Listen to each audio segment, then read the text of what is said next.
오늘 프랑스 총파업일이네요. 프랑스 국민들은 왜 그렇게 화가 난 거예요? 전에도 잠깐 얘기한 적이 있는데 프랑스는 지금 IMF 얘기가 나올 정도로 재정위기 상태거든. 연간 이자 비용만 107조 원이 발생한다고 해. 부채 비율이 프랑스 GDP의 114%로 위험한 상황인 건 맞아. 간단하게 말해서 버는 돈보다 나가는 돈이 더 많은 거야. 그래서 정부는 공휴일을 줄이고 공공지출도 축소하고 연금과 복지 혜택도 동결하려고 하는 거지. 힘들겠지만 어쩔 수 없는 선택인 것 같은데 왜 국민들은 화가 난 거예요? 마크롱 취임 시기부터 마크롱은 부자들의 세금을 줄여주는 정책을 폈거든. 그것도 재정 악화가 오게 되는 하나의 요인이 됐는데 세금 감면으로 부자들은 호의호식했는데 그 부담은 왜 가난한 서민들에 져야 하냐는 거지. 부자들은 세금 감면으로 꿀 빨았는데 그로 인해 생긴 뒤치다꺼리는 왜 가난한 사람들 몫이냐 이거군요.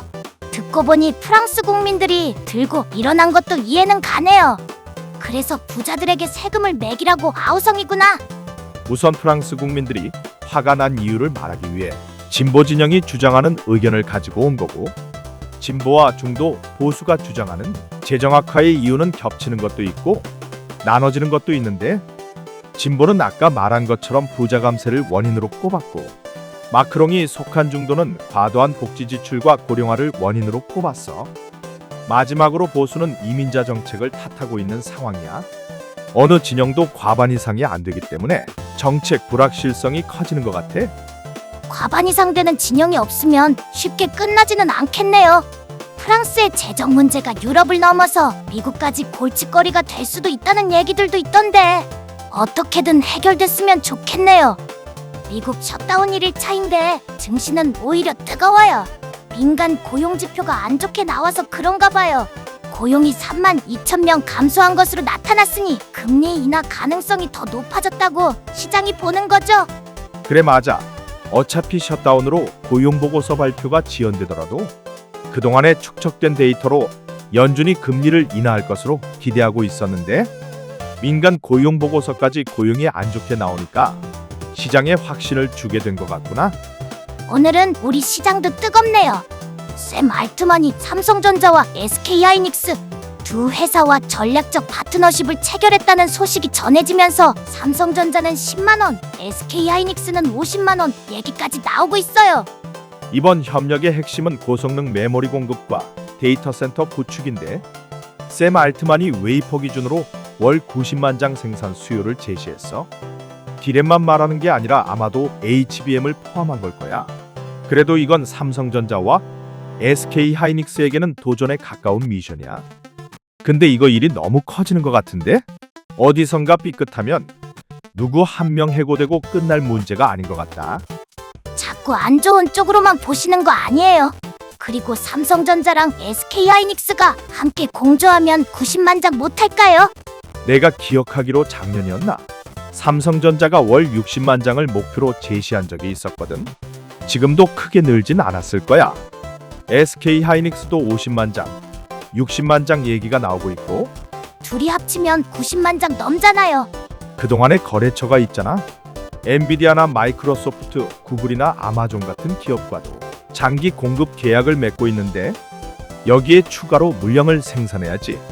그동안 계약한 기업들과의 공급을 잠깐 멈출 수는 없잖니? 그렇구나. 추가로 물량을 뽑아내야 하는 거구나. 그럼 좀 빡신데요? 그러니까 도전 과제라는 거지. 쉽진 않을 거야.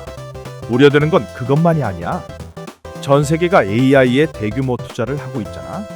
투자와 부채로 자금을 조달하고 있는데 금리 인하가 늦어지거나 금융시장이 흔들리면 위험을 피하려는 성향이 발현돼서 증시에는 대규모 자금 이탈이 생길 거야. 닷컴 버블을 경험하셔서 너무 조심하시는 거 아니에요? 미래에 AI가 안 쓰일 거라고 생각하시는 거예요? 닷컴 버블 때도 인터넷이 보급이 안 될까봐 터진 게 아니야. 기업들의 실적 부진과 연준의 금리 인상이 트리거였어. 불안해진 시장에서 나스닥이 사상 첫 5천을 돌파하니까 투매가 시작됐지. 그래서 연준의 금리 조정 발표에 모두가 주목하는 거야. 지금 듣다 보니까 생각난 건데 지금의 고용 둔화여인 중에 AI가 인턴을 대체한다는 소리도 있었거든요. 결국에는 AI와 로봇을 개발하는 이유는 사람을 대체하기 위해서잖아요. 만약 그렇다면 금리를 인하한다고 고용을 할까요? 지금의 고용 둔화에는 복합적인 요인이 있는데 네가 말한 건 본질적인 문제기는 해. 인터넷 보급을 직접 경험했던 사람으로서 경험담을 말하자면 사라지는 직업도 생기고 새로 생기는 직업도 있어. 그래서 어느 정도 균형을 가지게 될 거야. 아마 새로운 업종에서의 고용이 이루어지겠지. 그럼 지금 가장 신경 쓰이는 건 연준의 금리 정책이네요. 전쟁 이슈도 있지.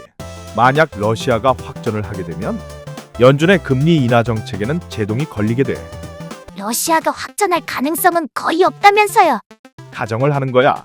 일단 시나리오는 모든 상황을 열어둬야지. 알겠어요. 그러니까 지금 상황에서 생각해 볼 수 있는 건 연준의 금리 정책과 전쟁이네요. 오늘 처음으로 그동안의 내 투자 원칙을 깨고 급등하는 삼성전자를 쫓아서 추매를 해보았다. 오픈 AI와의 파트너십과 텔레그램에서 삼성전자가 파운드리 수주 계약 발표를 앞두고 있다는 소식에 처음으로 추매를 해보았다. 그만큼 지금 나의 심리가 초조하다는 반증이 아닐까 싶다. 만에 하나 4만원, 5만원 떨어지더라도 그럴 수도 있다는 각오를 했으니 걱정은 그만하고 기다려봐야겠다. 오늘 거래 대금은 19조로 엄청난 거래가 이루어졌다. 아마 내가 주식을 시작한 1년 동안 처음 보는 거래량인 것 같다. 원달러 환율은 1,400원, 코스피는 3,500을 뚫고 올라 3,549포인트에서 마감했다. 이제 긴 연휴가 시작되는데 쉬는 동안 좋은 소식이 잔뜩 나오길 기대해보자. 긴 연휴 동안 구독자 여러분, 넉넉하고 풍성한 한가위 보내시고 부족한 영상 시청해주셔서 감사합니다.